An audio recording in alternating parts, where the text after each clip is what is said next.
মমতা ব্যানার্জি বলিষ্ঠ নেতৃত্ব দিতে সক্ষম এবং বলিষ্ঠ নেতৃত্ব দিচ্ছেন। আমি যেদিন হুমায়ুন কবিরের কথা উত্তর দেব তারপরে আর আমার পলিটিক্স করার কোনো নৈতিক অধিকার থাকবে না। হুমায়ুন কবিরের অভিষেক বন্দ্যোপাধ্যায় সওয়াল প্রসঙ্গে হুমায়ুনের মন্তব্যে সায় নেই ফিরহাদ হাকিমের। যথাসময় অভিষেক হাল ধরবে, সময় হলেই অভিষেক বন্দ্যোপাধ্যায় দায়িত্বে আসবেন। মমতা বন্দ্যোপাধ্যায় সব দায়িত্ব সামলাতে সক্ষম বললেন ফিরহাদ হাকিম। কি বলেছেন আজ রাজ্যের মন্ত্রী কলকাতা পুরসভার মেয়র ফিরহাদ হাকিম, শোনাবো। মমতা ব্যানার্জি বলিষ্ঠ নেতৃত্ব দিতে সক্ষম এবং বলিষ্ঠ নেতৃত্ব দিচ্ছেন। Mamata Banerjee is capable of living বলিষ্ঠ নেতৃত্ব যাকে বলে সে নেতৃত্ব দিতে সক্ষম। কাউকে এটা নিয়ে মাথা ঘামাতে হবে। আমি অভিষেকের ব্যাপারে জানবো না, কারণ বলবো না, তার কারণ হচ্ছে অভিষেক আমাদের সন্তান, ঠিক টাইমের সেগুলো আসবে। কিন্তু Mamata Banerjee is capable of doing everything. আমরা মমতা ব্যানার্জির ছবি লাগিয়ে জিতি।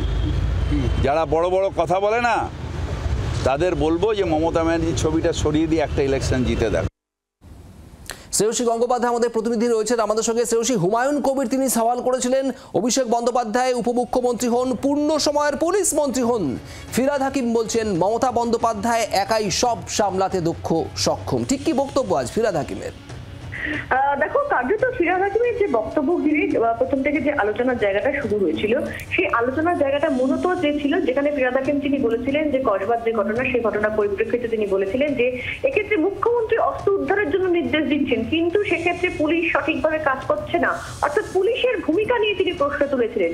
সেই জায়গা থেকে দাঁড়িয়ে কিন্তু কার্যত দেখা গেছিল যে এক্ষেত্রে হুমায়ুন কবির তিনি কিন্তু কার্যত এক ধাপ এগিয়ে পুলিশ মন্ত্রীর পদে তিনি কিন্তু সেক্ষেত্রে মন্ত্রীর বদল চেয়েছিলেন তিনি। আমরা জানি যে এক্ষেত্রে পুলিশ দপ্তর সেটা স্বরাষ্ট্র দপ্তরের অধীন এবং স্বরাষ্ট্র দপ্তরে কিন্তু দায়িত্বে রয়েছেন খোদ মুখ্যমন্ত্রী তিনি নিজে।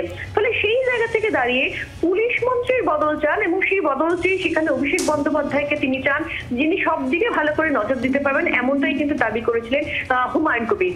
আজ কিন্তু কার্যত হুমায়ুন কবিরকে পাল্টা চ্যালেঞ্জ করে দিলেন মেয়র ফিরহাদ হাকিম এবং সেখানে তিনি স্পষ্ট ভাষায় বলছেন যে তারা সকলে মমতা বন্দ্যোপাধ্যায়ের ছবিকে সামনে নিয়ে ইলেকশন জিতেন এবং সেই জায়গা থেকে তিনি চ্যালেঞ্জ করছেন যে যিনি এই কথা বলছেন তিনি সেক্ষেত্রে মমতা বন্দ্যোপাধ্যায়ের ছবি সরিয়ে রেখে তিনি একটা ইলেকশন জিতে দেখান। কিন্তু পাশাপাশি অভিষেক বন্দ্যোপাধ্যায় সম্পর্কেও কিন্তু ফিরহাদ হাকিম তিনি বলছেন যে অভিষেক বন্দ্যোপাধ্যায় সেক্ষেত্রে তার সন্তানের মতন তার বিষয়ে তিনি কিছু বলবেন না, কিন্তু মমতা বন্দ্যোপাধ্যায় যথেষ্ট শক্তিশালী, যথেষ্ট বলিষ্ঠভাবে তিনি এই মুহূর্তে নেতৃত্ব দিচ্ছেন এবং সেভাবেই কিন্তু তিনি নেতৃত্ব দেবেন, এমনটাই কিন্তু বলছেন ফিরহাদ হাকিম। একেবারে। আর এখানে এই প্রশ্ন হচ্ছে তাহলে কি একটা আড়াআড়ি বিভাজন স্পষ্ট হচ্ছে দলের মধ্যেই? শ্রেয়সী, ধন্যবাদ। ফিরহাদ হাকিম স্পষ্ট বলছেন যারা বড় বড় কথা বলছেন তারা মুখ্যমন্ত্রী মমতা বন্দ্যোপাধ্যায়ের ছবি সামনে থেকে সরিয়ে জিতে দেখান। বড় কথা বলেছিলেন গতকাল হুমায়ুন কবির, ভরতপুরের তৃণমূল বিধায়ক। তিনি কি বলেছিলেন শোনাবো।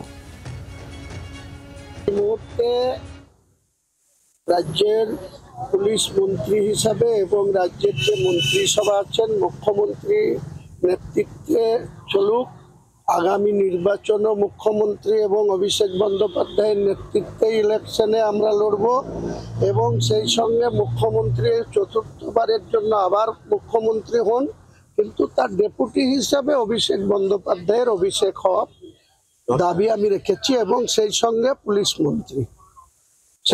পুলিশ মন্ত্রীও অভিষেক বন্দ্যোপাধ্যায়কে চেয়েছি। অবশ্যই ভালো হবে, অনেক পুলিশের আরো শৃঙ্খলা পরায়ণ বা আরো বেশি পরিশ্রম, পুলিশের কোথাও ছোটখাটো গাফিলতি আছে কিনা সেটা ফুল টাইমের একজন পুলিশ মন্ত্রী থাকলে আমার মনে হয় তার নজর এড়িয়ে কোনো ভালো কাজ ছাড়া কোনো খারাপ কাজে পুলিশ লিপ্ত থাকতে পারবে না। আর হুমায়ুন কবিরের এই মন্তব্য প্রসঙ্গে মদন মিত্র, তৃণমূল বিধায়ক এবং কুণাল ঘোষ তারা কি জানিয়েছেন শোনাবো। এটা যে বলেছে সে মুর্শিদাবাদের এমএলএ এবং সে তার যুক্তি বা উপলব্ধি দিয়ে বলেছে। কে মুখ্যমন্ত্রী হবে, কে স্বরাষ্ট্রমন্ত্রী হবে, আমার মনে হয় সে জানে না যে এটা আমাদের জুডিশনে পড়ে না। যা বলার দলে বলুন, দলের বাইরে বেশি কথা বললে বিরোধী শক্তিগুলো উৎসাহ পায়। আমি যেদিন হুমায়ুন কবিরের কথার উত্তর দেব, তারপরে আর আমার পলিটিক্স করার কোনো নৈতিক অধিকার থাকবে না। যে এই মুহূর্তে সরকার কিভাবে চলবে, কোন দফতর কে দেখবেন, এটা মাননীয় মুখ্যমন্ত্রীর সিদ্ধান্ত, দলের শীর্ষ নেতৃত্ব দেখছেন। সেখানে এখন কে কি করবেন, কার কি হওয়া উচিত, সেটা অন্য কারুর বলার কোনো এখতিয়ারই নেই। এই কথাগুলো অবাঞ্ছিত, অপ্রয়োজনীয়। যেখানে মমতা বন্দ্যোপাধ্যায় মাননীয় মুখ্যমন্ত্রী, তিনি চূড়ান্ত সিদ্ধান্ত নেবেন। আর এটা তৃণমূল পরিবার, সেটা মাথার উপর মমতা বন্দ্যোপাধ্যায়, তারপর সর্বভারতীয় সাধারণ সম্পাদক অভিষেক রয়েছেন, দলের রাজ্য সভাপতি সুব্রত বক্সী রয়েছেন, সিনিয়র নেতৃবৃন্দ রয়েছেন, গোটা পরিবারটা সেইভাবে চলছে। এখন কে কোন দফতরে থাকবেন, মমতা বন্দ্যোপাধ্যায় তিনি সিদ্ধান্ত নেবেন এবং অত্যন্ত দক্ষতার সঙ্গে সরকার চলছে। তো সেখানে কে কি আলাদা করে এই ধরনের মতামত দিতে যাওয়া, এটা একেবারেই অবাঞ্ছিত, অপ্রয়োজনীয়। এ ধরনের ঘটনা না হওয়াই ভালো। হুমায়ুন কবিরের গতকালের মন্তব্যের পর কিছুটা অস্বস্তি বেড়েছে শাসক শিবিরে, আর অন্যদিকে বিরোধী রাজনৈতিক মহল থেকেও একাধিক প্রতিক্রিয়া আসছে। শুভেন্দু অধিকারী বিরোধী দলনেতা কি বলেছেন শোনাবো। ব্যক্তির কোনো ব্যাপার নাই, তৃণমূল মানেই ফেল। ভাতা ছাড়া আর তোষণ ছাড়া কিচ্ছু বুঝে না। চাকরি নেই, বাকরি নেই, শিল্প নেই। বাংলার আওয়াজ, বাঙালির আবেগ, জি 24 ঘন্টা।